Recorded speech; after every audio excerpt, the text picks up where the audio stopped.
sharing with you whiteboard. And remember that we are taking Tennyson's some important poems, and in today's class we are going with what? In today's class we are going The Princess. First we are taking the important poems of Tennyson. तो उन important poems में जो poem आज मैं cover करूंगा उसमें आज जिसका नंबर है that is The Princess. Princess. The Princess colon a medley. Medley. The Princess a medley. And remember that when you talk about this poem, the poem published in 1847. The poem published in 1847. It published in 1847. Second important point ki it's a long narrative poems over 3000 lines. Over 3000 lines. A long poem over 3000 lines.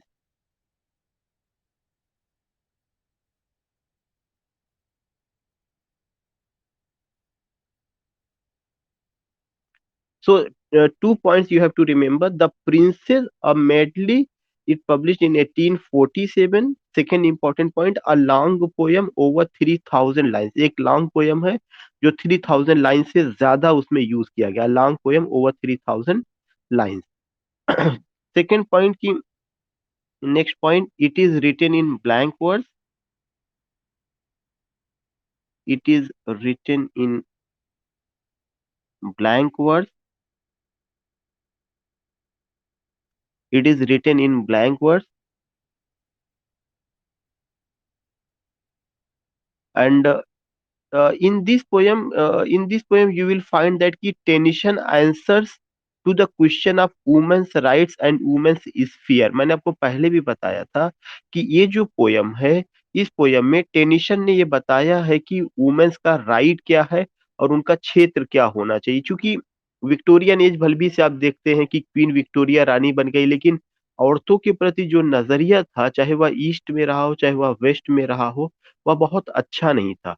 तो उसमें आप ये देखेंगे कि यहाँ पर ये दिखाने की कोशिश की गई है कि वुमेन्स का क्या अधिकार होना चाहिए. तो जो जो टेंशन थे वो जो है हायर एजुकेशन ऑफ वुमेन की बात करते हैं. तो पहला पॉइंट मतलब नेक्स्ट पॉइंट जो आपको लिखना है, in in this poem in this poem Tennyson in this poem Tennyson talks about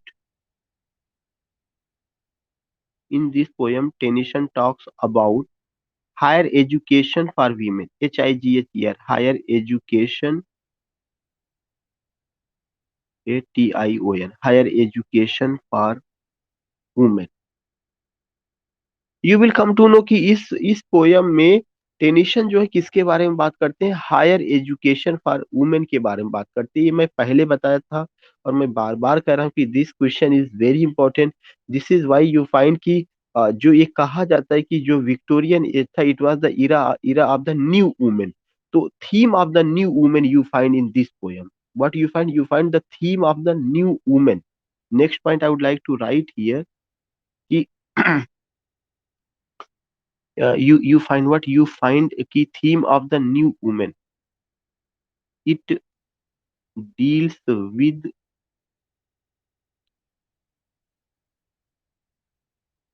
theme of the new woman. Theme of the new woman. हमेशा ध्यान में रखिएगा कि जो कॉन्सेप्ट है न्यू वुमेन का, the concept of new women came in Victorian era. और new women को ये कॉन्सेप्ट को इस्टेब्लिश करने में you will find that Tennyson played a key role. He played a pivotal role. Tennyson played a pivotal role in establishing the theory of new woman. New woman क्या था कि जो जो औरत है what type of rights she has been given, उसको क्या rights होने चाहिए, उसके क्या फील्ड होने चाहिए, उसके क्या हुकूक होने चाहिए और उसकी अपनी जो एक बाउंड्री लाइन डिसाइड की गई है, वह कहाँ तक सही है, कहाँ तक गलत है। चाहे वह पॉलिटिक्स के फील्ड में रहा हो, चाहे वह एजुकेशन के फील्ड में रहा हो, चाहे वह रिलिजन के फील्ड में जा रहा हो, चाहे वह राइट टू वोट के फील्ड में रहा हो। यह एक स्टार्टिंग था कि वीमेन है क्या है, तो कॉन्सेप्ट ऑफ न्यू वुमेन आता है। और ये कॉन्सेप्ट ऑफ न्यू वुमेन आपको बाद में कुछ ऐसे प्ले देखने को मिलेंगे, जिसमें मैं एक एग्जांपल देना चाहता हूँ कि अगर आपने अ डॉल्स हाउस पढ़ा होगा हेनरिक इब्सन का, तो डॉल्स हाउस में नोरा जो है कैसे अपने हस्बैंड को और अपने बच्चों को छोड़ करके चली जाती है केवल अपनी सेल्फ डिग्निटी के लिए, कि उस परिवार में उसका जो हस्बैंड है, वह उसकी डिग्निटी को, उसकी लॉयल्टी को, उसके अपने कैरेक्टर पर डाउट करता है। This is why Nora leaves her family, Nora leaves her husband, Nora leaves her children only for the sake of self dignity, आत्म सम्मान के लिए वह ऐसा कदम। तो ये जो कॉन्सेप्ट ऑफ न्यू वुमेन है, यह विक्टोरियन एज में आया, जिसमें टेनिसन का बड़ा योगदान रहा है, जो किस पोयम में देखने को मिलता है, द प्रिंसेस से। दूसरा मैं आपको एक एग्जांपल देना चाहूंगा, जब आप arms and the man play पढ़ते हैं, तो उस आर्म्स एंड द मैन में आप ये देखेंगे कि राइना को ये चॉइस है कि वह सर्जियस के साथ जाए या ब्लंशली के साथ जाए। पहले ये चॉइस नहीं थी, बट राइना हैज चॉइस कि whether you want to go with Sergius और Bluntschli, such a thing you find that. तो यह न्यू वुमेन का कॉन्सेप्ट रहा है। और आप ये भी देखेंगे कि जो लूका है, जो मेड सर्वेंट है, वो भी जो है एक वो भी अपनी डिग्निटी से और अपनी फ्रीडम से समझौता नहीं करती। बार-बार जो है उसको जो है जो दूसरा सर्वेंट है निकोला, वो बार-बार कहता है कि we are servant, we have some limitation. लेकिन लूका ये कहती है कि being servant does not mean that I have sold my soul. I am a servant, but my soul is not the soul. It's not the, my soul is not a you can say कि it can't be slaved at all। और इसीलिए जो है लूका Nicola को कहती है कि perhaps आप तो नौकर हैं ही, लेकिन आपकी आत्मा भी नौकर की हो चुकी है। आप अपनी फ्रीडम के बारे में, तो जो हम स्त्रियों के डायलॉग उस समय देखते हैं, उसमें फ्रीडम को लेकर के, राइट्स को लेकर के, all these things we find. तो I have given only you 2 example जो ड्रामा से रिलेटेड रहा है। लेकिन इसकी झलक आपको कहाँ पे देखने को मिलेगी? उससे पहले 1847 ईस्वी में जो ये पोएम लिखी गई है द प्रिंसेस, इसमें देखने को मिलती है, जहाँ पे हायर एजुकेशन ऑफ वुमेन की बात की जाती है, कॉन्सेप्ट ऑफ न्यू वुमेन की बात की जाती है, और साथ ही साथ इसकी बात की जाती है कि उनके क्या राइट्स होने चाहिए और उनका क्या स्पेयर होना चाहिए। तो next point which I want to tell you that is what कि rights of women, rights and women's rights, women's rights and their sphere, SPHER, their sphere are the key points, are the key points, POINTS, key points of the poem. तो one thing I want to tell you कि when I talk about this poem, तो आपको इसमें इन सारी चीजों को ध्यान में रखना है कि इसमें इसको लेकर के बात की गई है।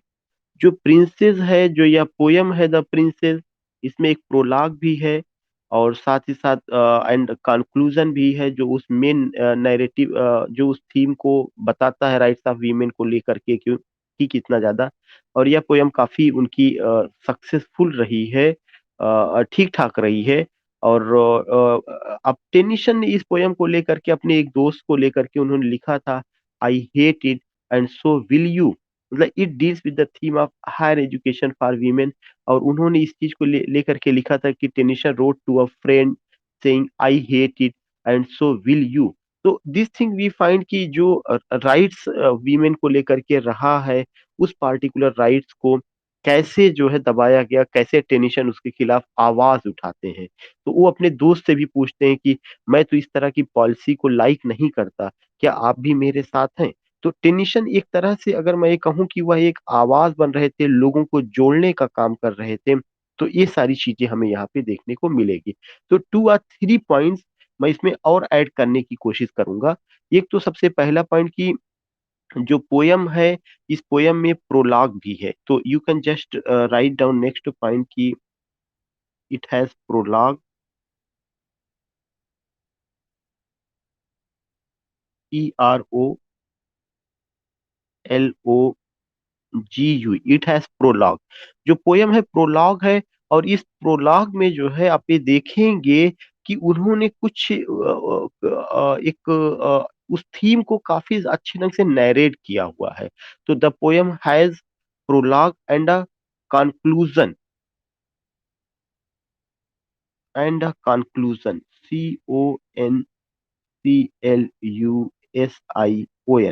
CONCLUSION, and a conclusion outside of the main narrative, outside of the main narrative। जो मेन नैरेटिव है, जो मुख्य कहानी है, उस मुख्य कहानी के अलावा पोयम में आपको क्या देखने को मिलेगा? You will find a prologue, आपको प्रोलॉग देखने को मिलेगा, और साथ ही साथ कंक्लूजन देखने को मिलेगा। दूसरा चीज कि इसी में टेनिसन जो है क्या करते हैं, अपने एक दोस्त को लिखते हैं, नेक्स्ट पॉइंट करके, Tennyson wrote, WROT, Tennyson wrote, Tennyson ने लिखा, किसको लिखा? टेनिसन रोट, और किसको ने लिखा? अपने एक दोस्त को। Tennyson wrote to a friend, FRIEND, Tennyson wrote to a friend saying, Tennyson wrote to a friend saying, I hate it,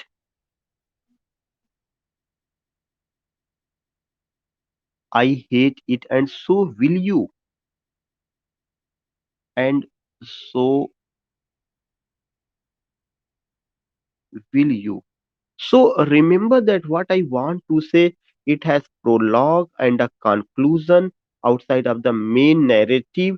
Tennyson wrote to a friend saying, "I hate it, and so will you." Again, I would like to tell you here, and what are those things? The Princess, a medley। अब इसमें क्या चीजें हैं? सबसे important चीजें हैं कि एक जो आपको ध्यान में रखना है, it published in 1847। Second important point you have to go कि it's a long poem over 3000 lines, 3000 lines। It is written in blank verse, कोई बहुत बड़ी चीज नहीं, क्योंकि विक्टोरियन एज में जो भी चीजें लिखी गई हैं वो ब्लैंक वर्स में ही रही हैं। It is written in blank verse. Next point, it talks about higher education for women. This is very important point, सब कुछ यही है, और यहीं से concept of new women, it deals with the theme of new woman.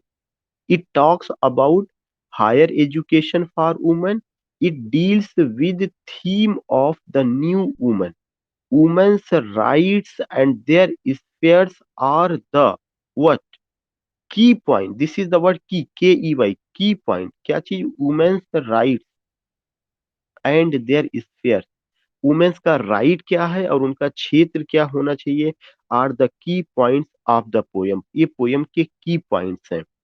Next you will कम की it has, इसमें क्या है? प्रोलॉग है एंड अ कंक्लूजन भी है, outside of the main narrative. जो मेन नैरेटिव है, मेन नैरेटिव आपका क्या है? Main narrative that is what? Women's right and their sphere. लेकिन उसके अलावा जो है इसमें क्या है? प्रोलॉग को जोड़ा गया है, कंक्लूजन को जोड़ा गया है। Tennyson wrote to a friend saying, I hate it and so will you. These are the points which you have to remember। तो these are the things जो हमें ध्यान में रखना चाहिए कि हाँ उन्होंने जो है वो किया हुआ है। नेक्स्ट पॉइंट जिसमें केवल दो, नेक्स्ट पोयम मैं लेना चाहूंगा जिसमें केवल 2 पॉइंट आपको लिखना है, कोई बहुत वैसा नहीं है। वो पोयम आपका क्या रहा है? That is the passing of Arthur, the passing of Arthur. This is another poem of Tennyson, and this poem I think in most of the when I were in intermediate, it was prescribed in the syllabus only some lines, not the whole poem. Passing of the author, as I remember. So you will come to know कि it's a poem uh, composed by Tennyson. That is another thing यह उनका रहा है, and it talks about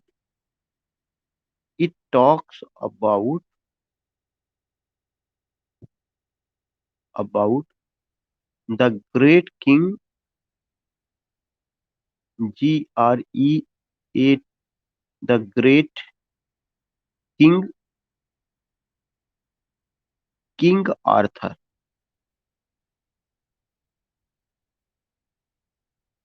It talks about the great king, King Arthur. यह जो है king Arthur को लेकर के बात करता है. दूसरा सबसे इम्पोर्टेंट चीज है कि it shows his bravery, courage,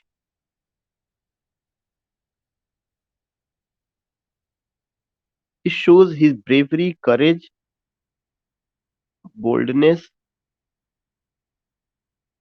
and contribution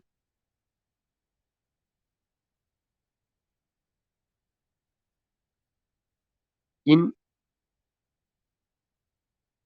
shaping England. In shaping England, मैं शॉर्ट में यहाँ पे ई कर दे रहा हूँ, आप समझ लीजिए in shaping England. So you will come to know passing of the Arthur एक उनका पोयम है. और यह किसके बारे में बात करता है? यह जो है it talks about king Arthur. जो किंग आर्थर अ लीजेंडरी किंग, ये माना जाता है कि वह लीजेंडरी किंग इंग्लैंड के रहे हैं. तो it talks about the great king, King Arthur, who was a legendary king. It shows his bravery. यह उनकी ब्रेवरी को लेकर के बात करता है, करेज को लेकर के बात करता है, बोल्डनेस को लेकर के बात करता है, and contribution in shaping England. साथ ही साथ इंग्लैंड का उनका कंट्रीब्यूशन. तो you will come to know यह एक ऐसी पोयम है जिसमें जो है उन्होंने कहीं ना कहीं एक पार्टिकुलर आर्थर को लेकर के उसमें उन्होंने बात किया हुआ है. All these things you find. Next point I want to tell you ki that is what next poem I will take another small poem I will take, that is what, that is the Locksley Hall.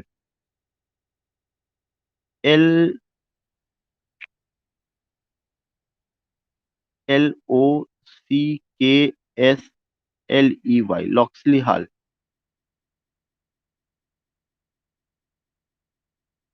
You will come to know कि जो लॉक्सली hall जो poem रहा है, it published in 1850.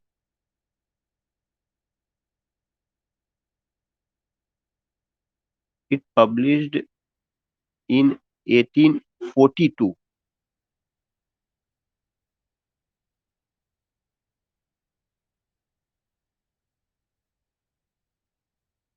आय रेशमा एक minute.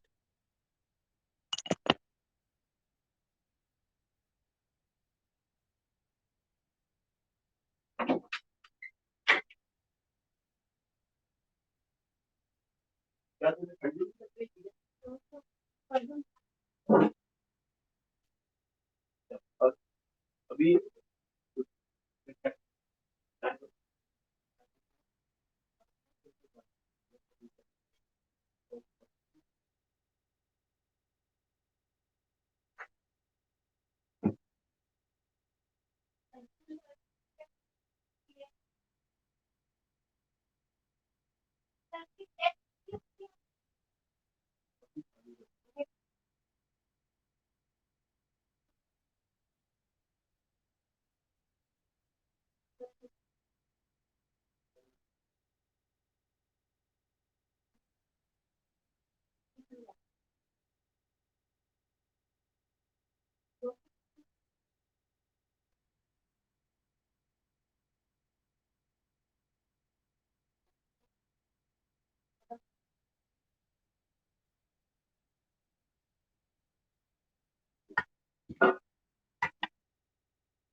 या just I want to know, are you getting my voice?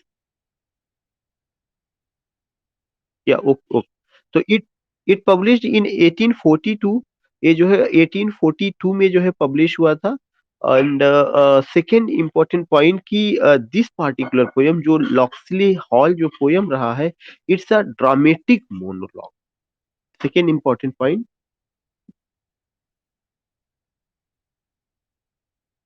It's a dramatic dramatic monologue, LOGUE, it's a dramatic monologue. This is another important point कि जो आपको ध्यान में रखना है, या क्या है, it's a dramatic monologue. And उसका जो स्पीकर है एक यंग मैन है, left orphan early in life as his father was killed in Mahratta battle एक हुआ था इंडिया में कहीं पर। तो उसमें वो मार दिए गए थे, तो उसकी जो है साइकी को लेकर के बताया गया है। तो लॉक्सली हॉल जो पोयम है यह इंडिया के कॉन्टेक्स्ट में है, इसलिए हमें इसको और भी ध्यान में रखना है। मैंने बताया था एक लॉक्सली हॉल और एक द डिफेंस ऑफ लखनऊ, अगर आपको याद होगा। अभी इसके बाद मैं वही पोयम लूंगा। तो जो लॉक्सली हॉल है, it publish in 1842। It's a dramatic monologue. कैसी पोयम है? ड्रामेटिक मोनोलॉग है। ऑलरेडी आई टोल्ड यू कि dramatic monologue is a type of poem in which you find कि there is a speaker who speaks throughout the poem and the remaining characters work as a listener। अगर उसी जो है अगर speaker third person ना हो करके poet खुद होगा, तब वह क्या हो जाएगा? अगर ना हो करके पोएट खुद होगा, तो आप ये देखेंगे कि फिर वो जो है आपका ड्रामेटिक लिरिक हो जाता है वहां पे, जैसे टिंटन, या जैसे टिंटन अबे, जैसी टिंटन अबे you will come to know. तो ड्रामेटिक मोनोलॉग और dramatic lyric, these are the two types of poem, या पोयम के दो रूप हैं which we have to know. एक तो मैंने बताया कि ड्रामेटिक मोनोलॉग में हमेशा थर्ड पर्सन स्पीकर होगा, जैसे माई लास्ट डचेस पोयम है तो उसमें ड्यूक स्पीकर है। यूलिसिस ड्रामेटिक मोनोलॉग है तो उसमें यूलिसिस स्पीकर है और लोग लिसनर का काम करते हैं।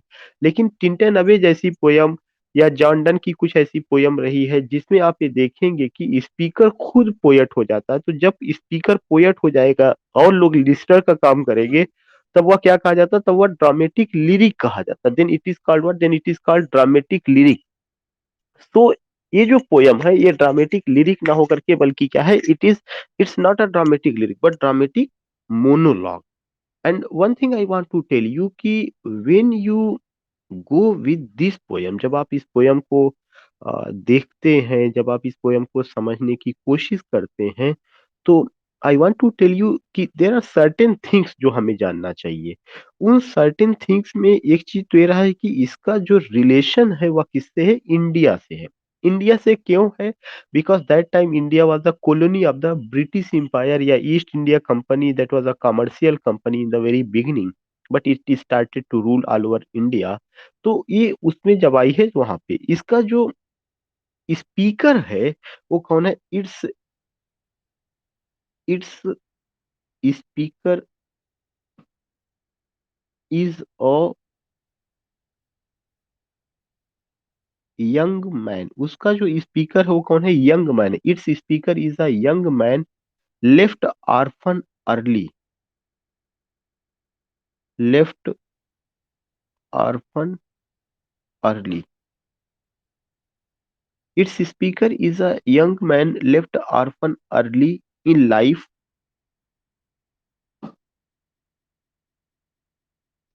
In life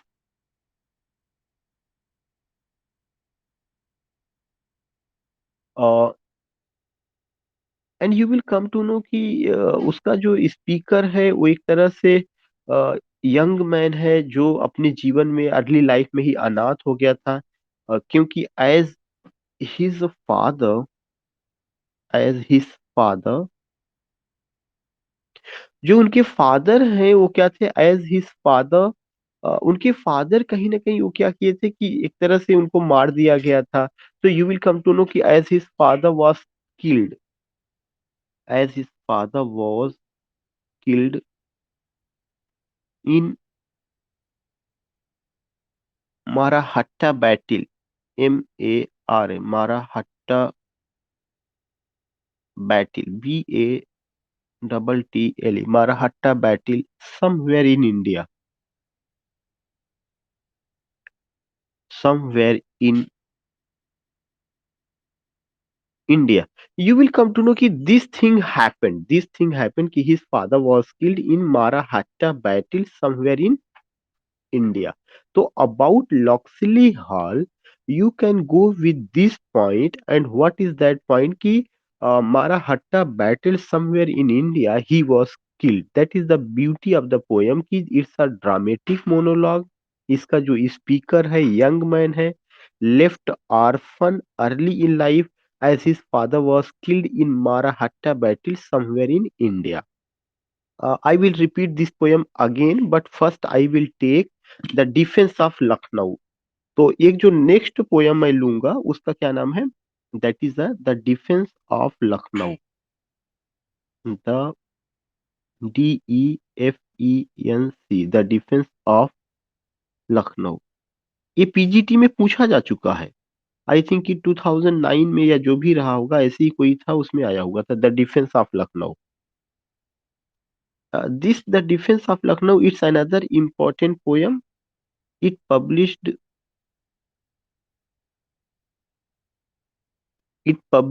1879.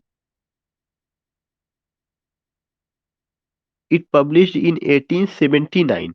ये जो है कब पब्लिश हुआ था? 1879 में पब्लिश हुआ था. तो one thing I want to tell you कि व्हाट हैपेंड कि इट पब्लिश्ड इन 1879. यह जो है 1879 में पब्लिश हुआ है. It's a ballad related to R. ये और क्वेश्चन इंपॉर्टेंट है कि द डिफेंस ऑफ लखनऊ क्या है? It's a ballad. It's a ballad related to war. It's a ballad related to war.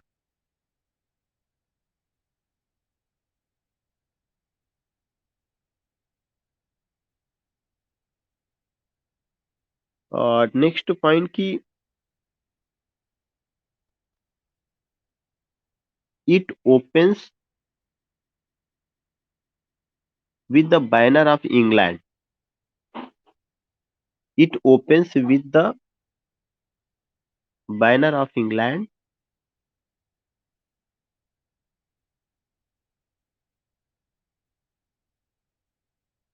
और ये जो बैनर ऑफ इंग्लैंड है, उस बैनर ऑफ इंग्लैंड में कुछ लिखा हुआ है. And what is written there? It opens with the banner of England. What has been written कि नॉट फॉर अ सीजन. उस पे जो लिखा हुआ है, what is written, it has been written. मैं यहाँ कोलन करके उस चीज को नीचे लिख दे रहा हूँ कि it opens with the banner of England. और उसके बाद कोलन का मतलब कि कुछ एग्जांपल्स उसका दिया जा रहा है, क्या लिखा गया है. जो लिखा गया है that is what, that is कि not for a season.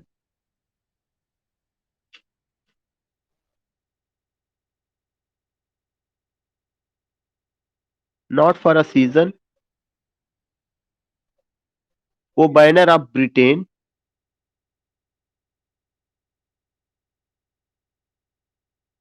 O banner of,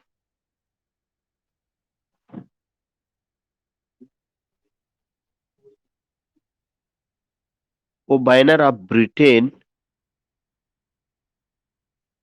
hast thou,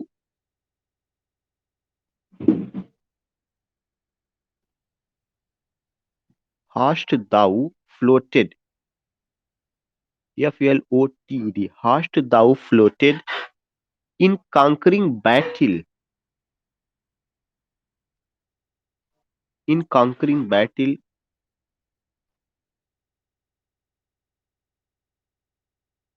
in conquering battle, or flapped to the battle cry, or flapped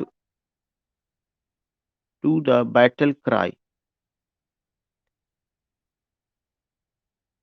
So you will come to know कि this thing is written on that banner. The particular poem opens with the banner of England. और उससे ये चीजें, तो मैं थोड़ा सा slide आपको बैक करूंगा and I just want to highlight कि what you find here. You will come to know कि जो लॉक्सले हाल पोयम रही है, this Locksley Hall poem it published in 1842। इस डेट को, डेट बहुत वैसे इंपॉर्टेंट नहीं है लेकिन बट रिमेंबर इसको, इट्स अ ड्रामेटिक मोनोलॉग। लेकिन ये चीज इंपॉर्टेंट है कि इट्स अ ड्रामेटिक मोनोलॉग। उसका जो स्पीकर है वो क्या है, एक यंग मैन है, left orphan early in life as his father was killed in a battle, और उस बैटल इन माराहट्टा, माराहट्टा बैटल में मार दिए गए थे समवेयर इन इंडिया। तो इसका मतलब कि इस पोयम की भी सेटिंग इंडिया में होगी या कुछ उसका डिस्क्रिप्शन जरूर होगा। हो सकता है कि फादर की जो उसके कंट्रीब्यूशन रहा हो, जिस वार में वो मारे गए हो, उसको लेकर के जो है कुछ बातें कही गई हैं। तो इंडिया में इसका अपना सेटिंग होने की वजह से या उसका अपना रिलेशन होने की वजह से और भी हमें ये ध्यान में रखना है, क्योंकि sometimes if the question are asked की, तो हमें तुरंत ध्यान में आएगा कि टेनिशन इंडिया के बारे में कैसे लिख सकते, दिमाग में आता है कि ये तो कोई इंडियन राइटिंग इन इंग्लिश का आथर लिखा होगा।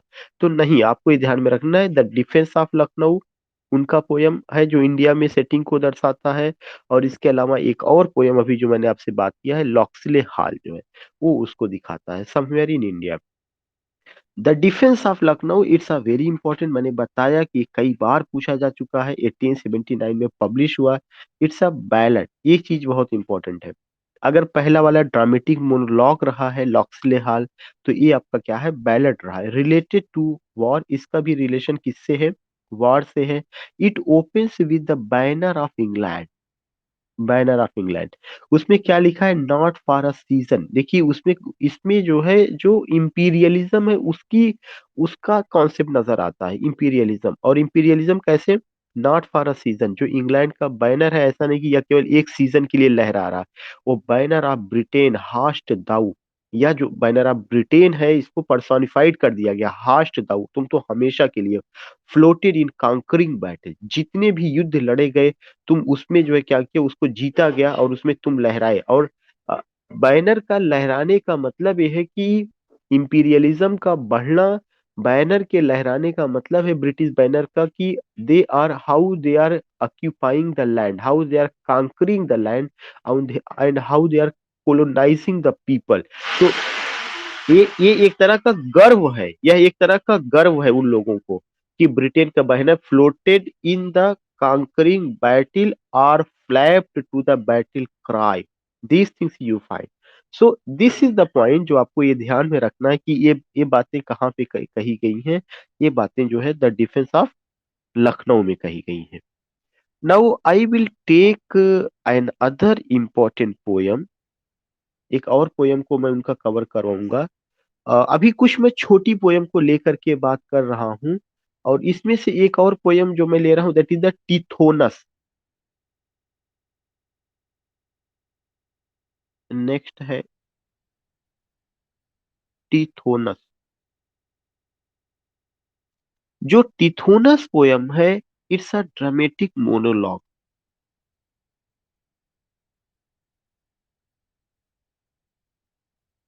It's a dramatic monologue.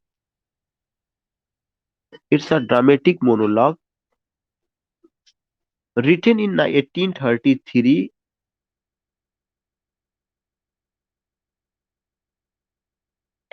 written in 1833 and completed in 1859,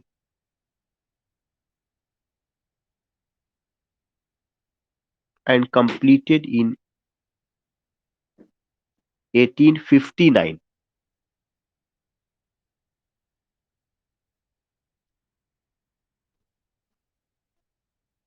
It first published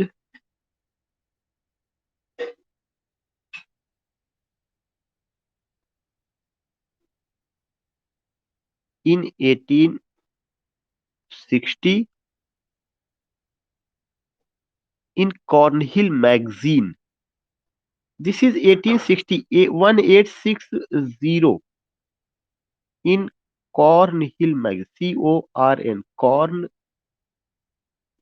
magazine, MAGAZINE. Any Cornhill magazine.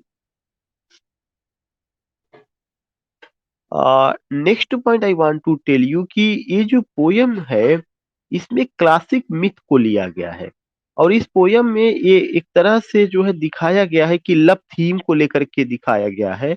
और इसमें दिखाया गया है कि जो अरोरा नाम की एक गॉडेस है, जो गॉडेस ऑफ डान है। It is based on the love of Arora. Arora एक कैरेक्टर है जो गॉडेस है, जो गॉडेस ऑफ डान है, और उसका लव किससे दिखाया गया, टिथोनस से दिखाया गया है। और मतलब एक एक क्लासिक मिथ को लेकर के जो है उसमें दिया गया है। इसके अलावा इसमें जो है इससे इससे रिलेटेड कुछ जो इसके जो टाइटल वगैरह बाद में कुछ लोगों ने अपनी नावल का टाइटल भी इससे लिया लिया है।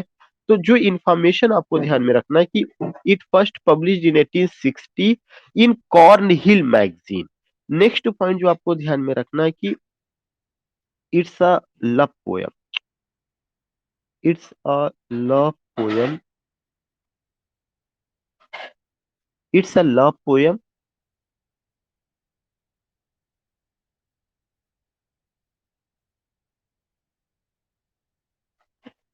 Based on it's a love poem based on a classical myth based on a classical myth, MYTH, based on a classical myth। और वो जो क्लासिकल myth है क्या दिखाया गया है कि Aurora, A U R O R A, Aurora the goddess of dawn, the goddess of dawn, DAWN, dawn falls in love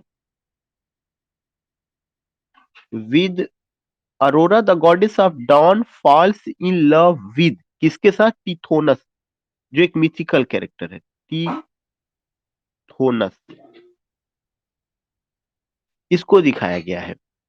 second चीज की बाद में आप देखेंगे कि कुछ नावेल ऐसी आई हुई है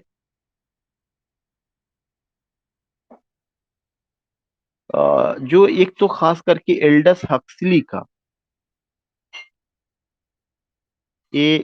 ALDOUS, Aldous Huxley. Aldous Huxley बड़े नावलिस्ट में शुमार किए जाते हैं। Aldous Aldous Huxley took the title of his novel after many a summer dies the swan, after many after many a summer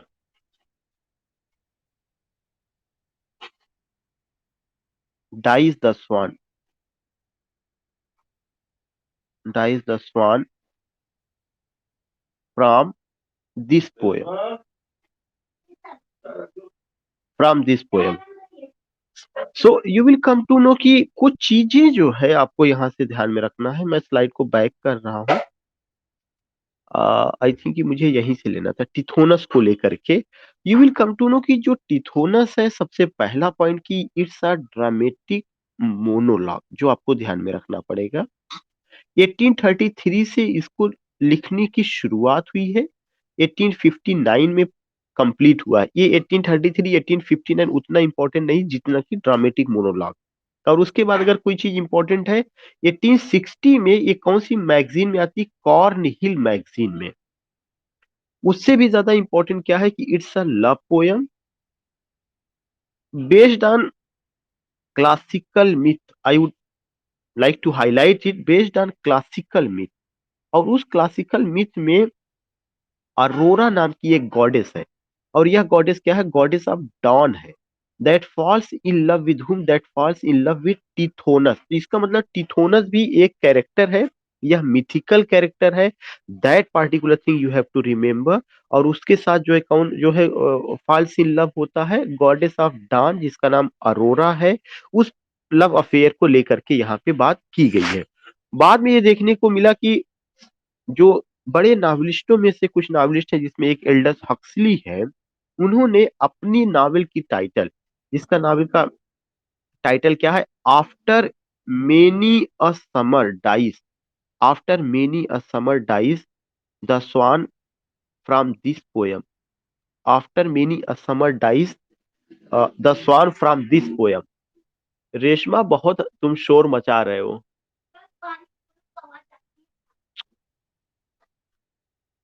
after many a summer dies the swan from this poem, you will come to know कि ये एक particular point है जो आपको यहाँ पर ध्यान में रखना है। जो उन्होंने एल्डस हक्सली, अगर कभी ये क्वेश्चन आता है कि who took the title of his novel from this poem, तो ये चीज आपको वहां पे चलना चाहिए, आपको ध्यान में रखना चाहिए। सो these things I have taken, and now I would like to take another important poem.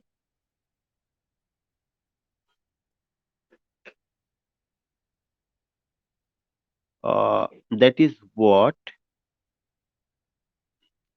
I would like to take, the Idylls of the King. एक important poem है The Idylls of the King.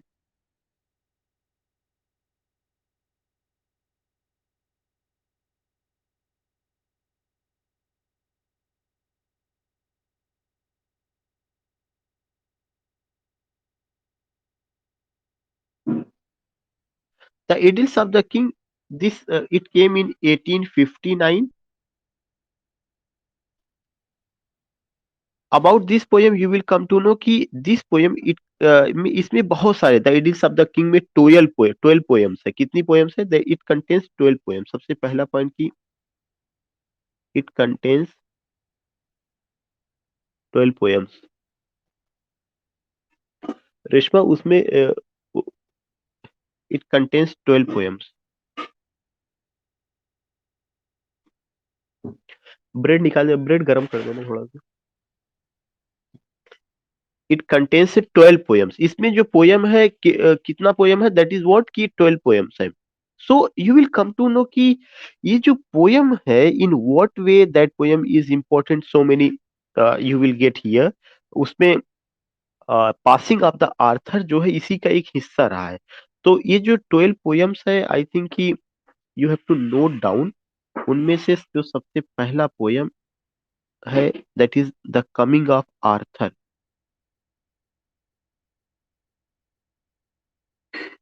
The coming of Arthur, ARTHUR, this is the first poem. Gareth and Lynette, Gareth and Lynette, LYNNETT, LYNNETTE।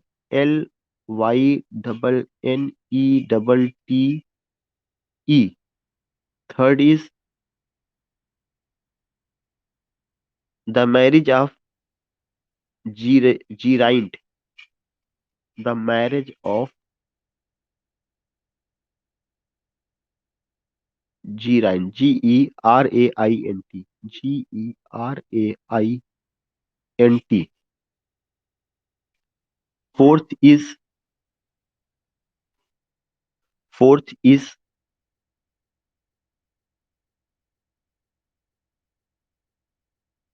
जीराइंट and Enid, Geraint and Enid, ENID। कुछ important ही poem मैं बताऊंगा, सब लिखने से कोई बहुत ऐसे मतलब नहीं है। The next is fifth is the holy grail, जो पूछा जा चुका है। The holy grail. Sixth is the last tournament, the last tournament.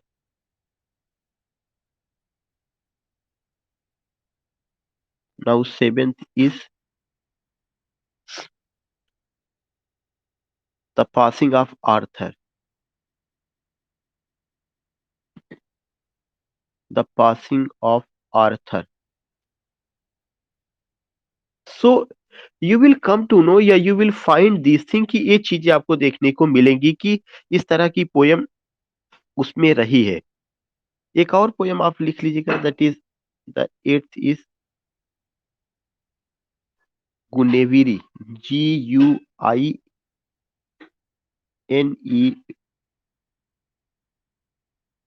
GUINEVERA.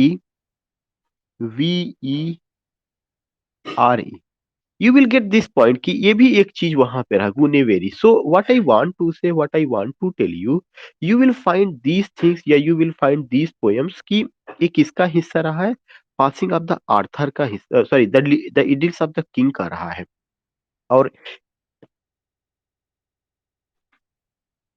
Third point है the marriage of Geraint, Geraint, GERAINT. और इसमें और कुछ नहीं, आपको ये ध्यान में रखना है कि इसमें जो है ब्रेवरी ऑफ किंग आर्थर को लेकर के उसमें बताई गई, जो पासिंग ऑफ द आर्थर जो पोयम रहा है वो किसी न किसी वे में उन्हीं को, इसीलिए उसका नाम ही इडिल ऑफ द किंग. तो इडिल ऑफ द किंग जो रहा है यहाँ पे किसको लेकर के बात की गई है, किंग आर्थर को लेकर के ही बात की गई है वहां पर भी.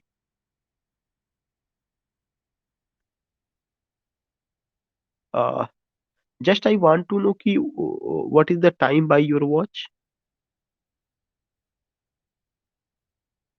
Now, yeah, I will take two small poem within 5 minutes because you all have to go.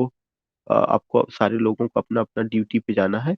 तो इसमें जो है कुछ ऐसा खास नहीं रहा, बस आपको ये नाम ध्यान में रखना, the idylls of the king किसके बारे में है, passing of the Arthur poem भी इसी का हिस्सा है. और ये पोयम्स कुछ नाम ऐसे हैं जो आपको ध्यान में रखना है,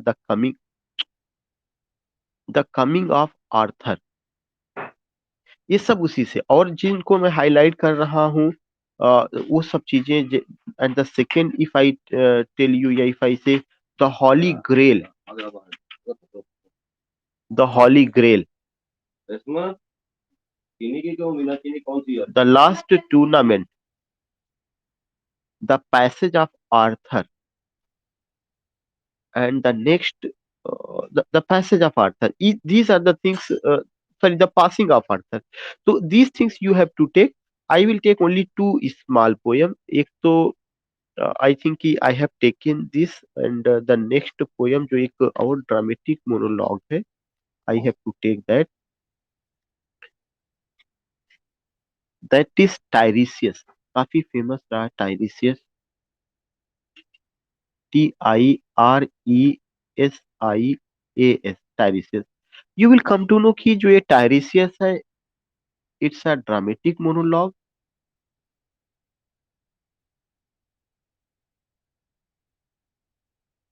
It's a dramatic monologue.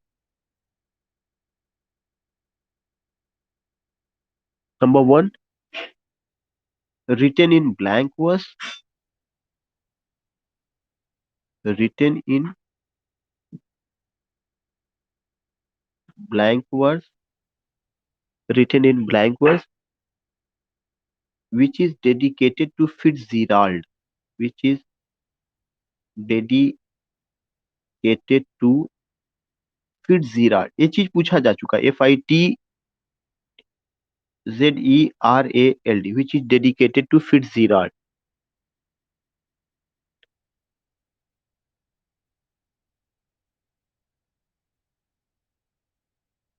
इसमें जो टाइरिसियस है वो प्रॉफिट है. In it the Tiresias is a prophet जो ब्लाइंड है और डूम्ड है. Prophet, prophet Tiresias, SIAS, prophet Tiresias,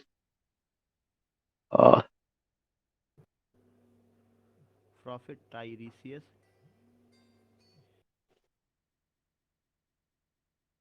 is blind and doomed.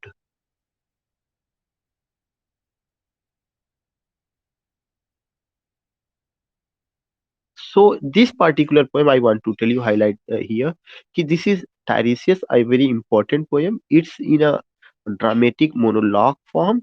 written in blank verse which is dedicated to Fitzgerald. This question has been asked कि Tiresias कहाँ से किसके लिए, तो ये फिट्जराल्ड के लिए किया गया है। और आपको याद होगा कि फिट्जराल्ड ने जो है ट्रांसलेशन किया था शाहनामा का इन इंग्लिश, जिस पे बाद में मैथ्यू अर्नाल्ड ने सोहराब और रुस्तम जो एपिक लिखा था उसको जो है। तो फिट्जराल्ड एक बड़े पोएट में शुमार किए जाते हैं। और टाइरिसियस क्या है, प्रॉफिट है जो ब्लाइंड हैं और डूम्ड हैं। जो भी बातें वो कहते हैं उनको एक तरह से मुझे लगता है ब्लाइंड कर दिया जाता है और डूम्ड, ताकि जो कुछ भी वह स्पीक करें, जो सत्य वो लोगों को बताए, लोग उसको सुन ना सकें या उस पर विश्वास ना करें। तो these things we find, so here I have done today की इन सारी पोएम्स को हम लोगों ने कवर किया है। सुबह मॉर्निंग में we will go with Tennyson, दोबारा कल हम लोग मॉर्निंग में टेनिशन की कुछ और पोएम्स है, क्रिटिक्स के क्या व्यूज हैं उसको लेकर के हम बात करेंगे। तो within 1 or 2 class you will find कि we will be able to cover Tennyson, उनका सारा पोयम, उनका पूरा जो आइडियोलॉजी है, जो चीजें हैं, तो इस तरह से सारी चीजें एक जगह आपके पास हो जाएंगी। तो I hope that you have enjoyed this session. Okay, now we will meet in the evening. और इवनिंग का जो टाइम है 5 बजे, 5 बजे हम लोग जो मिलेंगे वो किस पर बात करने के लिए? बुशरा। हाँ।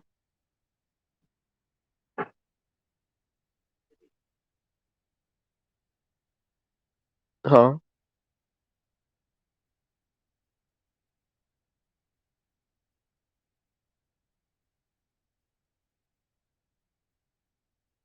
हाँ। हाँ। हाँ। हाँ। हाँ।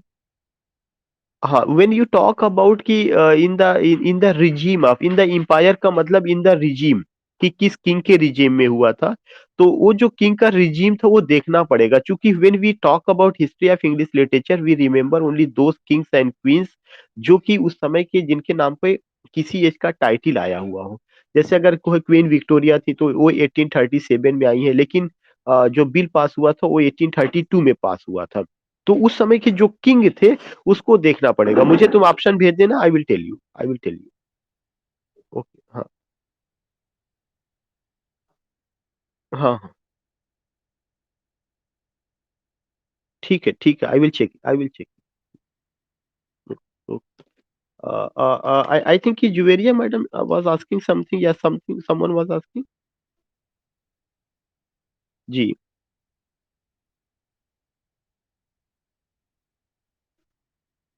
हम्म।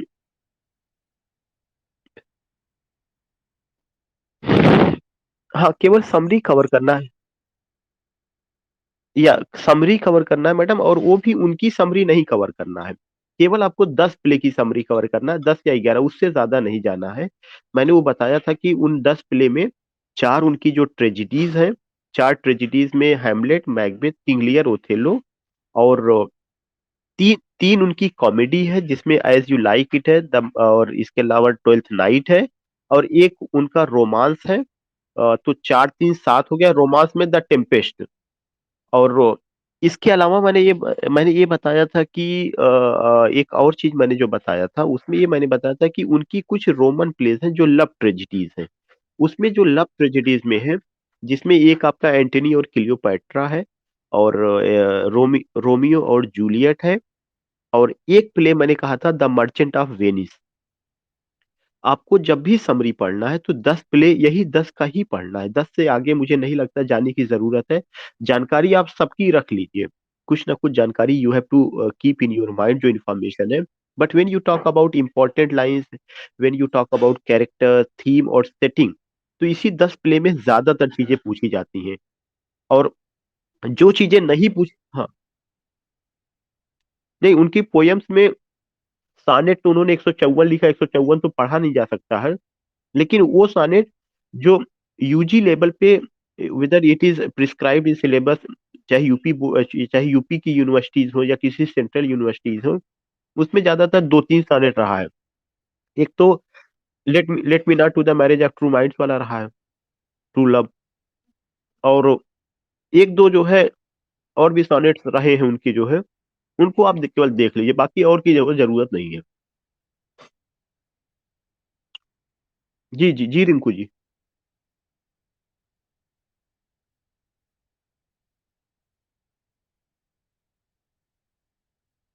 नहीं, फिर से आप उस स्टेटमेंट को बताइए।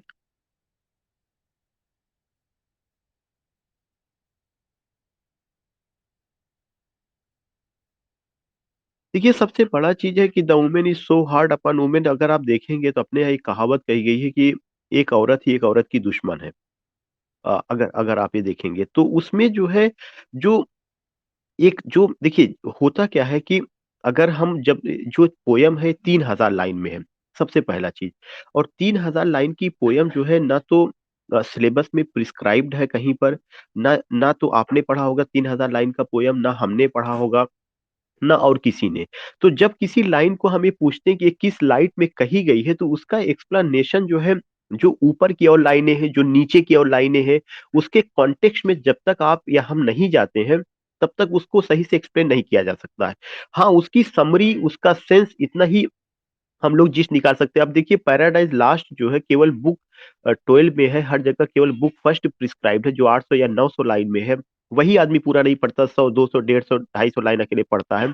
तो as far as I think कि एक जो उसका जो सेंस मैं निकाल रहा हूँ, जो मैं समझ रहा हूँ कि perhaps it in the line की जो hard line that has been established by a woman for another woman, वह उस पार्टिकुलर चीज के कॉन्टेक्स्ट में हो सकती है। मैंने आपको पहले भी बताया कि these 3000 lines neither I think you have read nor I have read। हाँ, ये जरूर हो सकता है कि अगर आपने उसकी समरी और डिटेल में पढ़ी होगी तो हो सकता है उसको आपको कहीं सेंस मिला हो। उस सेंस को जो मैं निकाल सकता हूँ, मैं यही कह सकता हूँ कि जो इंडियन कॉन्टेक्स्ट में कहा जाता है कि एक औरत दूसरी औरत की दुश्मन है, शायद इसीलिए उन्होंने कहा होगा। Because I have not gone with that line कि किस सेंस में उन्होंने कहा है, लेकिन पोयम को जिस हिसाब से उन्होंने लेके व्याख्या किया, उसका जो समरी थोड़ा बहुत देखने को मिला है, in that light I am telling you. ठीक है, तो we will meet in the evening.